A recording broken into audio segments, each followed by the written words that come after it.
तत्व Bharat news channel में आपका स्वागत है। आप हस्तिनापुर विधानसभा क्षेत्र से भारतीय जनता पार्टी के प्रत्याशी के रूप में मेहनत करने का काम कर रहे हैं। जनता भी आपसे कुछ उम्मीद रखती है।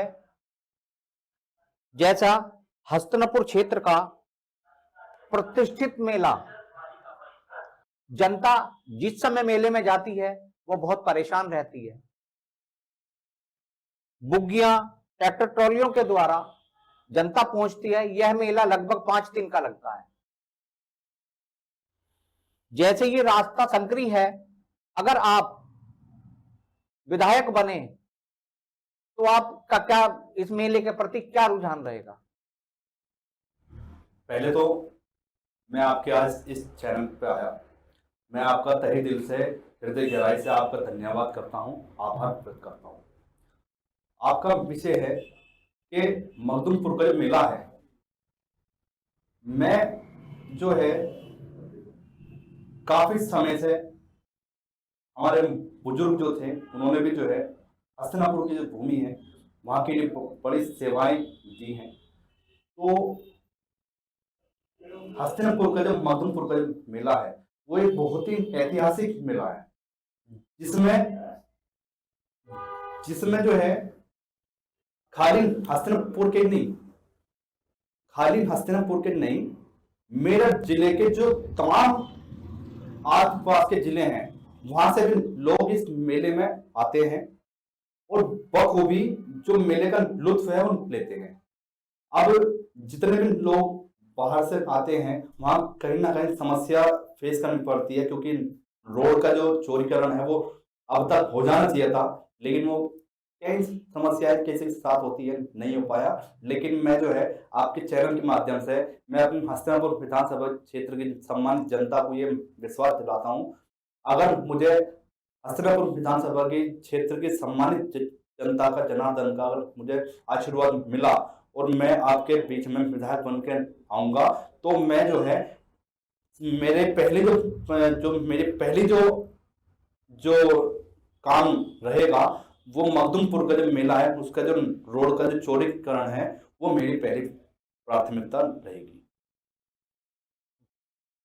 हस्तिनापुर उत्तर प्रदेश का एक ऐतिहासिक, धार्मिक रूप से बेहद महत्वपूर्ण क्षेत्र है।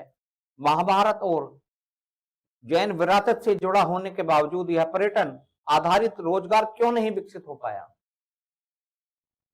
देखिए, हस्तिनापुर की भूमि है, ये एक ऐसी भूमि है, यहाँ बड़े बड़े संतों ने यहाँ पे रहकर इस भूमि को सींचा है। और जो यहाँ के स्थल है, जो धार्मिक स्थल है, अगर हम बात करें हिंदू देवी देवताओं के मंदिरों की, वो भी यहाँ तमाम संख्या में मौजूद हैं। बात करें जैन धर्म के जो मंदिर हैं, वो भी एक बहुत बड़ा स्थान यहाँ पे है, जो खाली मेरठ ही नहीं, उत्तर प्रदेश ही नहीं, वो पूरे भारत देश में प्रसिद्ध है कि हस्तिनापुर में एक जैन धार्मिक स्थल है।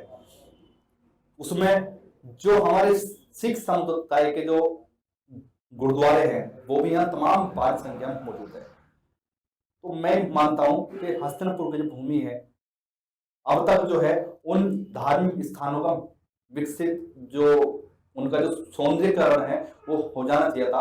और हमारी जो भारतीय जनता पार्टी है वो सेंट्रल और स्टेट में भी है, तो वो कहीं ना कहीं जो है इन चीजों पर ध्यान दिया है। और मैं भी जो है जो और बेहतर हो जाना चाहिए था वो नहीं हो पाया, लेकिन कहीं ना कहीं भारतीय जनता पार्टी की सरकार है, माननीय महाराज जी योगी आदित्यनाथ जी की सरकार है, वो कहीं ना कहीं उनका प्रयास है कि हस्तिनापुर विधानसभा के जितने धार्मिक स्थल है उनका सौंदर्यीकरण हो। और बीच में जो है उनके माध्यम से कई परियोजनाएं आई हैं जो उन्होंने सौंदर्यीकरण के लिए, जो वर्तमान में जो जनप्रतिनिधि हैं उनको ये आदेश किया है। विधानसभा क्षेत्र में बड़ी संख्या में युवा सरकारी नौकरियों के अलावा रिस्क डेवलपमेंट, रोजगार और स्थानीय उद्योगों के लिए जमीनी स्तर पर क्या बदलाव है? देखिए, बदलाव की तो ऐसा है कि हस्तिनापुर विधानसभा के जो हमारे नौजवान साथी हैं, युवा है, वो कहीं न कहीं एक आगे की ओर बढ़ रहे हैं, शिक्षा में उच्च शिक्षा पाकर। क्योंकि देखिए, हमारे जो हस्तिनापुर विधानसभा का क्षेत्र है, तो अधिकतर जो है ग्रामीण क्षेत्र है, और वहाँ किसान जो है, वो हमारे किसान के परिवार से जो बच्चे निकलते हैं, वो कहीं ना कहीं अपने हस्तिनापुर विधानसभा क्षेत्र की ओर से खाद्य क्षेत्र, हमारा जो है खाद्य क्षेत्र से भी जो है काफी संख्या में जो है युवा साथी निकल के आ रहे हैं सामने, और स्पोर्ट्स के द्वारा भी काफी सरकारी योजनाओं में निकल रहे हैं। और कहीं ना कहीं अपने महाराज जी की जो है योगी आदित्यनाथ जी की सरकार है, कहीं ना कहीं उसमें नौजवानों कहीं ना कहीं जो भागीदारी मिल रही है। जैसे आज का युवा है, सरकारी नौकरियां में वैकेंसियां खूब आ रही हैं, बम्पर भर्तियां आ रही हैं, लेकिन होता क्या है, वो युवा कहाँ टूट जाता है? रहने वाला हस्तिनापुर विधानसभा क्षेत्र का है, उसका सेंटर कानपुर में दे दिया जाता है। गरीब परिवार का बच्चा कैसे कैसे कैसे मैनेज करेगा उसको? ये क्या उत्तर प्रदेश सरकार की चूक है या नहीं है? अगर इस क्षेत्र से जनप्रतिनिधि के रूप में बन के आया, तो यहाँ के युवाओं को जो है मैं हर संभव प्रयास करूंगा कि मेरे क्षेत्र से जो आर्थिक कमजोर है परिवार, और वो बच्चा जो काबिल है, मैं उस परिवार को पूरी सुविधा दे सकूं, जिससे जो आर्थिक मदद उन्हें नहीं मिल पाई, मैं उन्हें वो आर्थिक मदद कर सकूं, जिससे मेरे भी हस्तिनापुर विधानसभा से आईएएस पीसीएस अधिकारी निकले, युवा युवती जो भी संभव हो पाएगा, मैं प्रयास मेरा रहेगा। सरकारी स्कूलों की स्थिति पर सवाल उठ रहे हैं। क्या हस्तिनापुर के सरकारी स्कूल आज निजी स्कूलों के बराबर शिक्षा देने की स्थिति में है? देखिए, हस्तिनापुर विधानसभा के क्षेत्र के अगर हम बात करें मवाना की, अगर हम बात करें किला परिषद की, अगर हम बात करें पैसुमा या फिर अपने हस्तिनापुर की, तो इन सभी जगह जो सरकारी स्कूलों की जो स्थिति है, ठीक है, कुछ ठीक है, लेकिन मेरी जो प्रयास है, मैं हस्तिनापुर विधानसभा में अगर जनता की सहमति से अगर चुन के आता हूं, तो मैं प्रयास मेरा जो है उस स्कूलों की जो स्थिति है वो और बेहतर करने का मेरा प्रयास। क्षेत्र में पलायन एक गंभीर समस्या है। अगर विकास हुआ है तो फिर लोग रोजगार के लिए बाहर क्यों जा रहे हैं? देखिए, अगर क्षेत्र में विकास होता, हुआ है और बेहतर हो सकता था, तो कहीं ना कहीं हमारे नौजवान साथियों को यहाँ से बाहर जाकर नौकरी करने की आवश्यकता नहीं पड़ती। लेकिन मेरा प्रयास यही रहेगा कि मैं अगर हस्तिनापुर विधानसभा की जनता जनार्दन के अगर आशीर्वाद से, मैं ये बात तीसरी बार कह रहा हूँ, अगर मेरी विधानसभा के क्षेत्र की सम्मानित जनता अगर मेरी वीडियो देखेंगी, अगर मुझे आपका आशीर्वाद मिला, तो मैं आपको विश्वास दिलाता हूं कि मैं हस्तिनापुर विधानसभा क्षेत्र की अपनी जनता के जो नौजवान युवा हैं, उन्हें कहीं भी बाहर आवश्यकता नहीं होगी जाने की, क्योंकि मैं जो है एक शिक्षित व्यक्ति हूं, और मैं शिक्षा की ओर मेरी पहली प्रायोरिटी रहती है। तो मैं जो है अपने नौजवान साथियों को, अपनी माता बहनों को जितना मेरे से प्रयास हो पाएगा, मैं रोजगार अपने क्षेत्र में देने का प्रयास करूंगा। उत्तर प्रदेश और केंद्र दोनों जगह एक ही विचारधारा की सरकार है।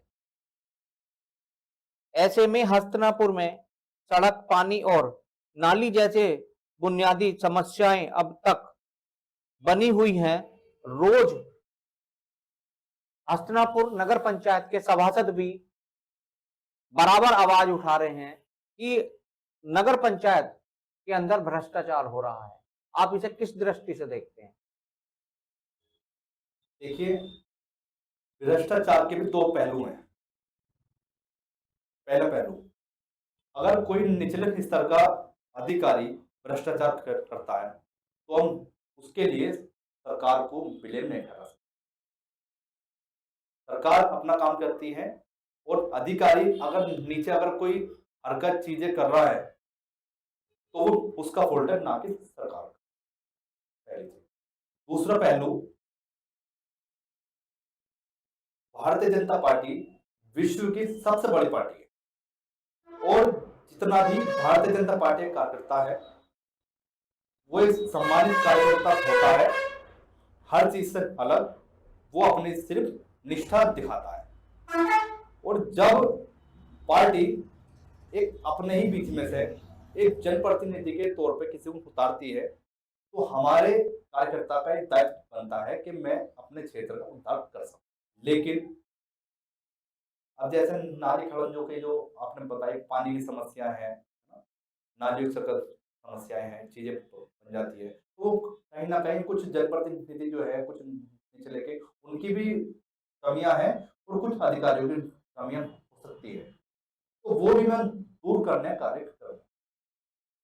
अच्छा, आप अभी मामाना में एंटर करी होगी आपने, पूरी रोड जाम में है। अगर मेरठ जाने के लिए या मेरठ से मामाना पार करने के लिए तो जाम इतना भयंकर है, लोग बाग मर जाएंगे, जाम खत्म नहीं होगा। ये आपका बहुत महत्वपूर्ण सवाल था। मैं सोच रहा ही था कि अभी तक आपने सवाल क्यों नहीं पूछा। मवाना की जो ये सड़क है इसका चौड़ीकरण अभी तक हो जाना चाहिए था। अगर मैं भी अगर जाता हूं तो मुझे भी जो है पूरे 40 से 45 मिनट उस जाम का सामना करना पड़ता है। डबल रोड हो जानी चाहिए थी लेकिन वो सिंगल रोड है, जाम का जो है बड़ी बुरी हालत हो जाती है। तो कहीं ना कहीं मैं जो है इस रोड को भी इतना चौड़ीकरण करने का प्रयास करूंगा कि ये जो लाइन है कि ये बीच में डिवाइडर बन के और दोनों तरफ से 30 से 35 फीट की एक साइड हो जाए। एक साइड 35 फीट, एक साइड 35 फीट और बीच में 3.5-4 फुट का डिवाइडर हो, जिससे कि लोगों को समस्या ना हो, जाम की सामना ना करना। हस्तिनापुर विधानसभा क्षेत्र अनुसूचित जाति के लिए सुरक्षित है।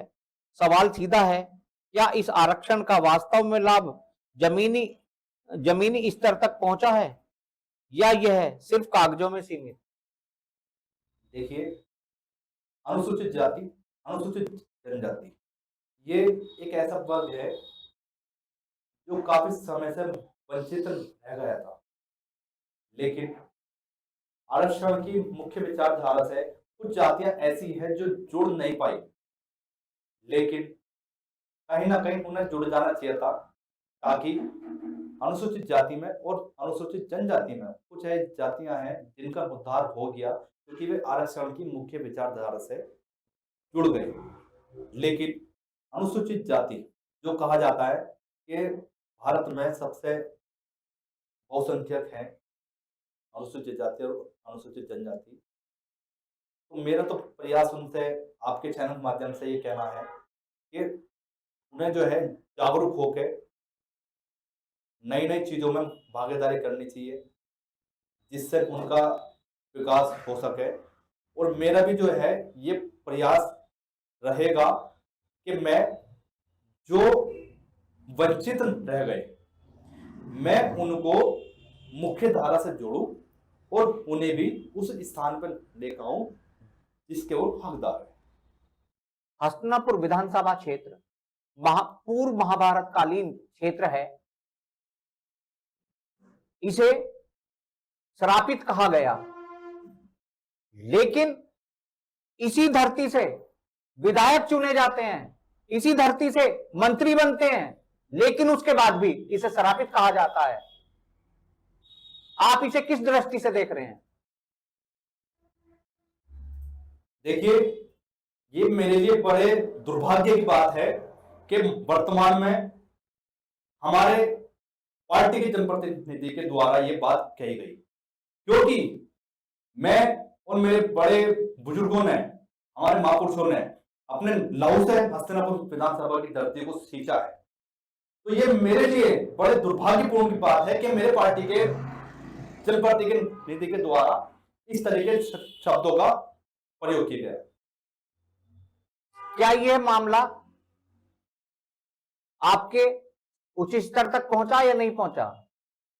बिल्कुल, ये मामला हमारे जो पार्टी के शीर्ष नेतृत्व है वहां तक पहुंचा है, और हमारे शीर्ष नेतृत्व द्वारा इस मामले का खंडन किया गया है कि ये किसी के व्यक्तिगत अपने वो है, लेकिन इससे पार्टी का संगठन का कोई लेना देना नहीं है। सरकार किस तरह से देखती है फिर इसे? देखिए, पहली चीज तो ये है कि जो व्यक्तिगत अपने मुंह से निकालता है बात, वो उनके व्यक्तिगत विचार होते हैं, और पार्टी ने इस बात का खंडन किया है कि हमारा इस सवाल से कोई लेना देना नहीं है। लेकिन मेरे लिए ये भूमि कल भी पवित्र थी, आज भी पवित्र है, और जब तक मैं जीवित हूं ये मेरे लिए पवित्र ही रहेगी। हस्तिनापुर, चंडीगढ़ दोनों एक साथ डेवलप हुए। मोहसिना किदवई 1980 में सांसद रही। चंडीगढ़ आज कहां है और हस्तिनापुर कहां है? आप इसे किस दृष्टि से देखते हैं? देखिए, हस्तिनापुर विधानसभा जो एक ऐतिहासिक भूमि है, ये पहले 1980 में मेरठ लोकसभा लगती थी, वहां से सांसद थी मोहसिना किदवई कांग्रेस से। जो विकास की गंगा मेरठ के हस्तिनापुर विधानसभा में बहनी थी, वो विकास की गंगा वो अपनी साथ साथ मोहसिना किदवई जी हरीश पाल को हराकर मेरठ में सांसद बनी, और वो यहाँ का जो विकास की गंगा है वो ले गई आपके चंडीगढ़, जिसमें महत्वपूर्ण भूमिका में हस्तिनापुर विधानसभा की भूमि है। जो विकास यहाँ पर होना चाहिए था वो नहीं हो पाया। तो 1980 का ये पार्ट था, मेरा पार्ट जो है वो 27 से चालू होगा। तो मैं हस्तिनापुर विधानसभा की भूमि, हस्तिनापुर विधानसभा के क्षेत्र को मैं 2027 में विकास की गंगा बहा दूंगा, ऐसी मैं आपसे क्षेत्र जनता से वादा करता हूं। आप हमारे चैनल पर आए, आपका बहुत बहुत धन्यवाद।